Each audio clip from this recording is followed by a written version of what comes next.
Hello student, my name is Kailash Sharma, physics faculty. तो बेटा मैंने इससे पहले आपको चैप्टर नंबर 5 पढ़ा रहा था मैं आपको। तो चैप्टर नंबर 5 विद्युत धारा था। अब जो चलेगा वो चलेगा विद्युत परिपथ यानी कि इलेक्ट्रिक सर्किट। ठीक है, तो बेटा इलेक्ट्रिक सर्किट देखते हैं और उसको समझने की कोशिश करते हैं। ठीक है, इलेक्ट्रिक सर्किट है तो इस इलेक्ट्रिक सर्किट में आपको क्या पढ़ना पड़ेगा। पहले आपको आएंगे कि किरचॉफ के नियम आएंगे आपको सबसे पहले। फिर इसके बाद आ जाएंगे आपको मीटर सेतु, व्हीट स्टोन ब्रिज भी पढ़ाया जाएगा आपको। ठीक है, और फिर विभव मापी पढ़ाई जाएगी। विभव मापी के अनुप्रयोग वेरी वेरी इंपॉर्टेंट है और प्रैक्टिकल में बहुत पूछा जाता है, तो आप अच्छे से करिएगा, बढ़िया से इसको तैयार करिएगा। ठीक है, इसमें से एक क्वेश्चन ज़रूर आएगा। आई थिंक 3 या 4 नंबर क्वेश्चन इसमें से आने के चांसेस बहुत ज़्यादा होते हैं। ठीक है, तो चैप्टर नंबर कौन सा है? चैप्टर नंबर है 6। ठीक है, चैप्टर 6। अब चैप्टर 6 में इसका नाम है, ध्यान से सुनिएगा, क्या है? विद्युत परिपथ, इलेक्ट्रिक सर्किट। अच्छे से, ठीक है, तो आइए आगे चलते हैं। किरचॉफ के नियम समझाइए, किरचॉफ के नियम समझाइए। ठीक है, देखो क्वेश्चन है ये।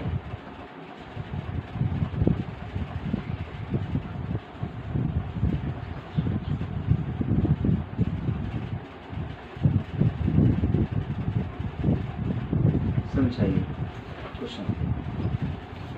ठीक है, चलिए देखिए।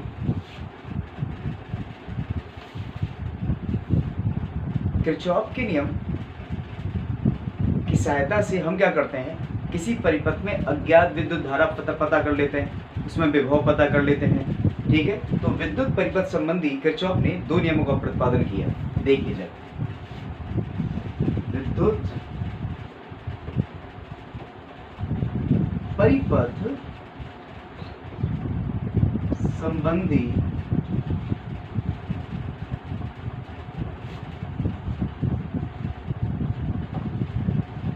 किरचॉफ ने 2 नियमों का प्रतिपादन किया।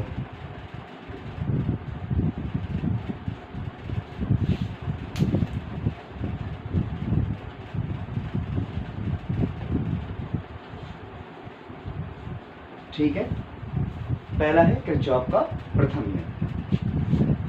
किरचॉफ का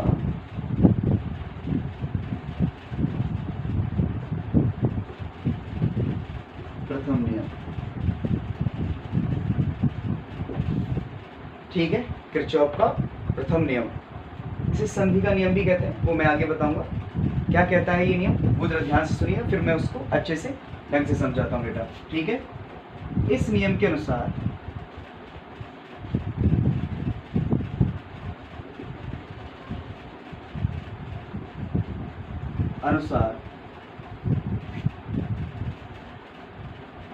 विद्युत परिपथ में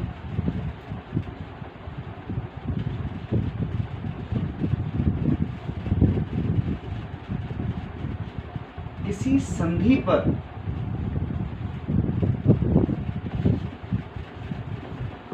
मिलने वाली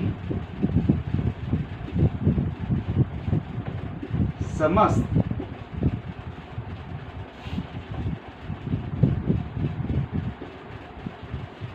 धाराओं का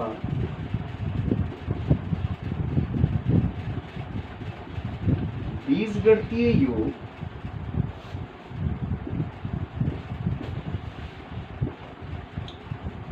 शून्य होता है। बीजगणितीय योग शून्य होता है। ठीक है, यानी कि sigma I is equal to 0। Very very important है जो आप ये पढ़ रहे हो ना, Kirchhoff's law, very very important है। इनमें से कोई एक तो जरूर पूछा जाता है, 101% पूछा जाएगा। अब जो ये सेंटेंस कह रहा है उसको देखते हैं जरा क्या है। अब जैसे कोई जंक्शन है, मान लो कोई एक परिपथ है, परिपथ में करंट यानी सर्किट में करंट फ्लो हो रही है। अब करंट फ्लो हो रही है तो हो सकता है कि जैसे सपोज करो आप कि ये एक बैटरी है, अब इस बैटरी से बहुत सारे रेजिस्टेंस जुड़े हैं, ये है, ये लगा दिया, ये लगा दिया, ये लगा दिया। तो ये जो पॉइंट है और ये जो पॉइंट है वो क्या है, इन पॉइंटों को आप ये पॉइंट को क्या बोलोगे, जंक्शन, संधि। संधि कैसे, यहाँ पर धारा आई भाई, यहाँ पर जो करंट है वो एंटर कर रही है और ये करंट डिवाइड हो रही है 3 पार्ट में, इसमें 3 पार्ट्स में डिवाइड हो रही है। तो इसका मतलब है कि लेकिन जितनी आ रही है उतनी ही जा रही है, यानी कि कोई भी डिस्ट्रॉय नहीं हो रहा है, करंट कहीं लॉस नहीं हो रहा है, करंट खत्म नहीं हो रहा है, जितना आएगा उतना ही जाएगा, उससे कम नहीं जाएगा। ठीक है। संधि, जंक्शन जैसे रेलवे स्टेशन होता है, किसी भी रेलवे स्टेशन पर जितनी ट्रेनें आएंगी उतनी ही ट्रेनें उससे जाएंगी, क्योंकि कोई भी ट्रेन रेलवे स्टेशन की तो नहीं होती ना, कम से कम। तो आप ये अच्छे से समझिए कि जितनी यहाँ पर करंट आएगी उतनी ही यहाँ से जाएगी। तो ये कहता है किसी संधि पर मिलने वाली समस्त धाराओं का बीजगणितीय योग 0 होता है, यानी कि इस जंक्शन पर कुल जो धारा होती है वो क्या है, 0। ठीक है। क्यों, आने वाली पॉजिटिव, जाने वाली नेगेटिव। अब जितनी आ रही है उतनी ही जा रही है, तो प्लस का 4 माइनस 4 दोनों को ऐड करोगे तो 0। ठीक है। तो sigma i is equal to 0, यानी मैं जंक्शन बनाता हूं, जैसे मैंने बनाया जंक्शन। ये जैसे सोचिए कि ये करंट है, ये करंट है, ये करंट है, ये बना दिया मैंने ऐसे, कुछ ऐसे बनाया और कुछ ऐसे बनाया। तो ये मान लीजिए क्या है, I1, ये है I2, ये है I3, ये है I4 और ये है I5 और ये है I6। अच्छे से समझ लीजिए। ठीक है। I1, I2, I3, I4, I5, I6। ठीक। अब ये जो चीज़ है ना, ये वाला, ये जंक्शन है, संधि है, इसको संधि बोलते हैं, जंक्शन, संधि, जंक्शन, जहां पर धाराएं मिलती हैं उस पॉइंट को बोलते हैं जंक्शन, संधि। अच्छा, तो अब क्या है, समस्त धाराओं का बीजगणितीय योग 0 होता है।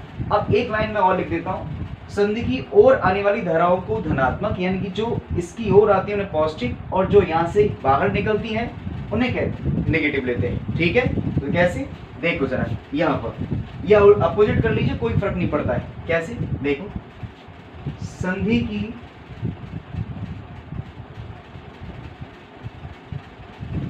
ओर आने वाली धाराओं को धनात्मक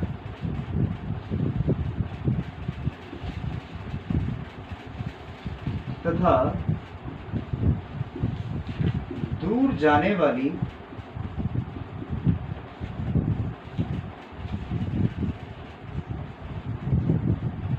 धाराओं को ऋणात्मक लिया जाता है।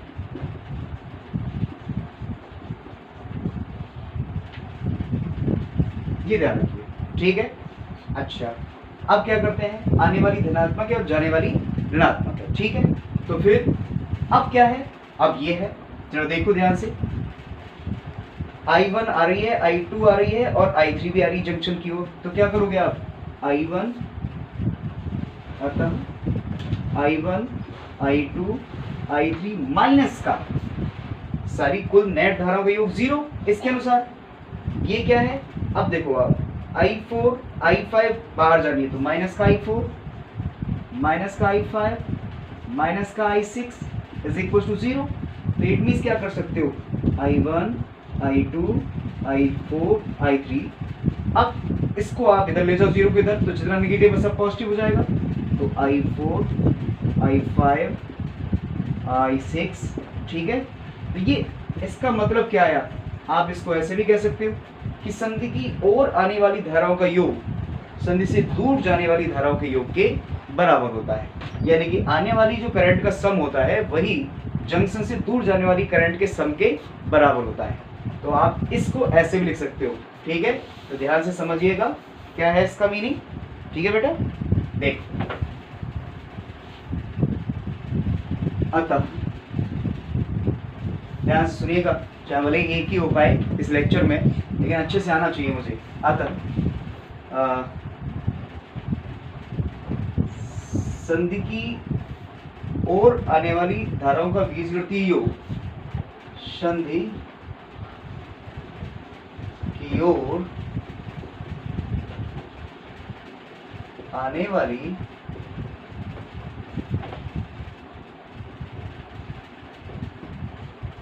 धाराओं का बीजगणितीय योग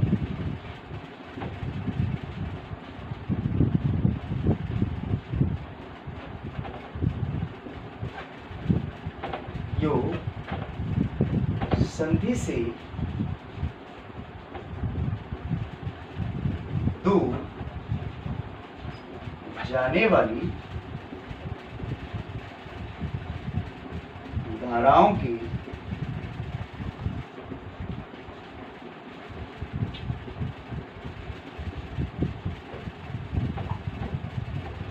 बीजगणितीय योग के बराबर होता है।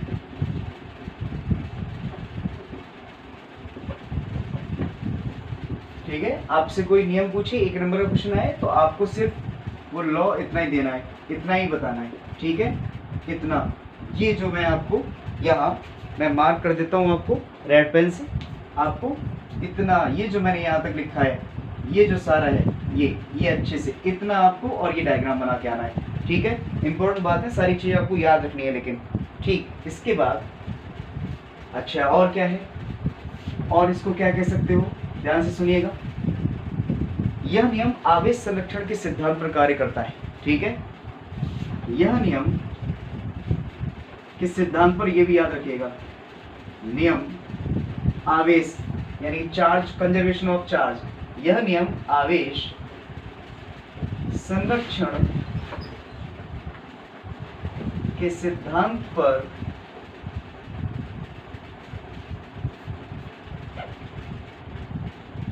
कार्य करता है।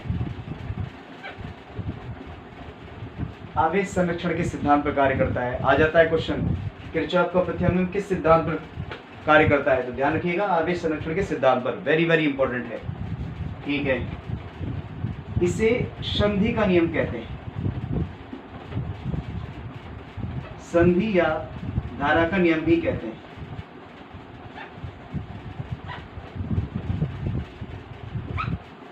भी कहते हैं।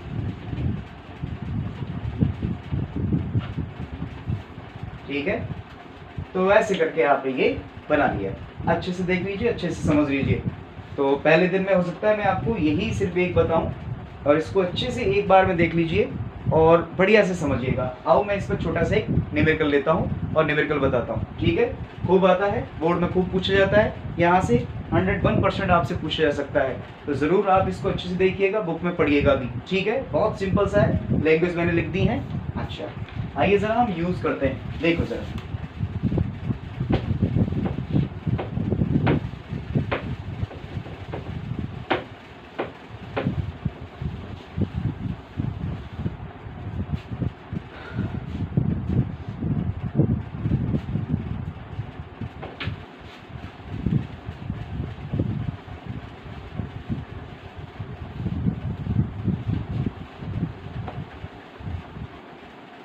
तो ये तो हो गया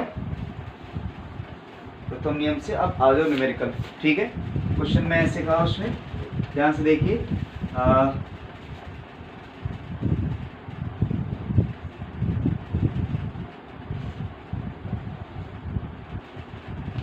ये यहाँ कहता है 0.2 एम्पियर, इधर 0.5 एम्पियर, इधर 0.1 एम्पियर, यहाँ से 0.8 एम्पियर।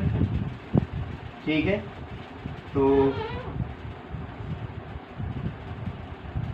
यहाँ पर आई कितना होगा ये पूछेगा, आई की वैल्यू बताओ कितनी है।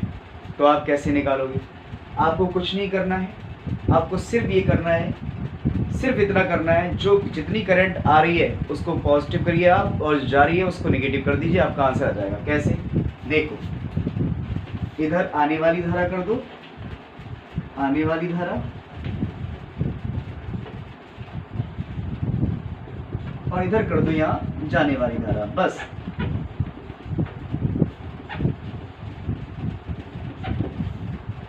ठीक है, अच्छे से। तो देखो आने वाली कौन सी है, 0.2 एम्पियर प्लस 0.5 एम्पियर, आने वाली 0.8 एम्पियर।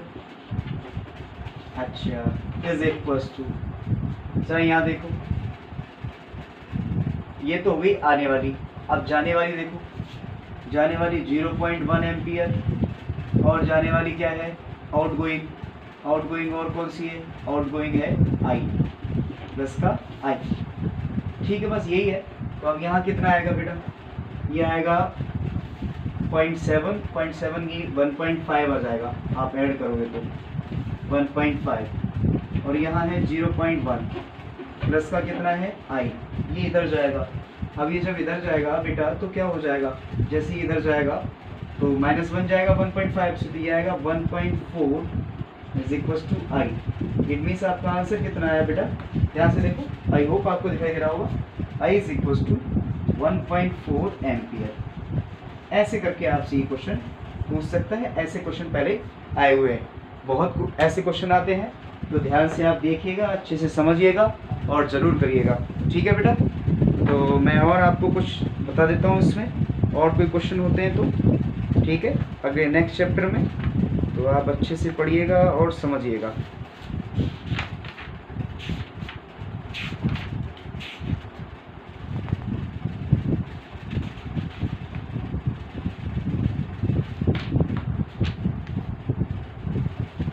ठीक है, क्वेश्चन है और दिए हैं इसमें। उससे पहले ये लिख लीजिएगा, ये जो नियम चल रहा है, इस नियम को ये नियम खुले तथा बंद दोनों प्रकार के परिपथों में लागू हो सकता है। यानी कि धारा का नियम, यानी किरचॉफ का प्रथम नियम खुले तथा बंद दोनों प्रकार के परिपथों के लिए लागू होता है। ठीक है, ये लिख लीजिएगा। अब क्वेश्चन है, आप अपने आप कर लीजिएगा, मैं आपको यहाँ लिख के दे देता हूँ। कुछ ऐसे है,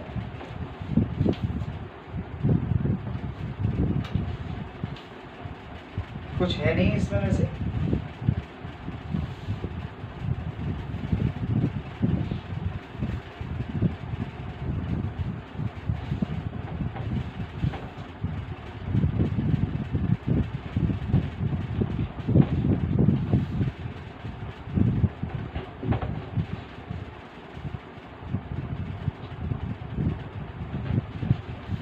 ये एक्स है कोई,